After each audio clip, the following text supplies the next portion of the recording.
తెలంగాణలో డీఏ ప్రకటన పట్ల సీఎం రేవంత్ కి సహకరించిన ప్రభుత్వానికి కృతజ్ఞతలు తెలిపారు తెలంగాణ ఎన్జీఓల కేంద్ర సంఘం ప్రధాన కార్యదర్శి హుస్సేన్ ముజీబ్.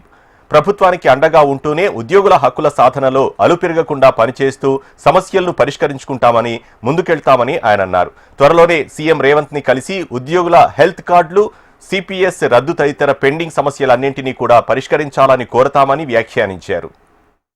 ముఖ్యమంత్రి గారు నిన్న రాష్ట్ర ప్రభుత్వ ఉద్యోగులకు డిఏ ప్రకటించడం జరిగింది. తెలంగాణ ఎన్జిఓస్ రాష్ట్ర అధ్యక్షులు మారం జగదీష్ గారు, ప్రధాన కార్యదర్శిగా నేను, మా కార్యవర్గం రాష్ట్రం నుండి మా జిల్లా అధ్యక్ష కార్యదర్శులు, రాష్ట్ర జేఏసీ తరఫు నుంచి కూడా గౌరవ ముఖ్యమంత్రి గారికి ముఖ్యమంత్రి గారి కార్యవర్గానికి కూడా మా తెలంగాణ ఎన్జిఓస్ కేంద్ర సంఘం పక్షాన శుభాకాంక్షలు, కృతజ్ఞతలు తెలియపరుచుకుంటూ గౌరవ ముఖ్యమంత్రి గారు ఆ రోజు జరిగినప్పుడు ఆ చర్చల్లో భాగంగా రాష్ట్ర ప్రభుత్వం ఏ విధంగానైతే మాట ఇచ్చిందో ఆ మాట నిలబెట్టుకొని రాష్ట్ర ప్రభుత్వం ఆర్థిక ఇబ్బందుల్లో ఉన్నప్పటికీ కూడా డిఏ ఇవ్వడం సంతోషం.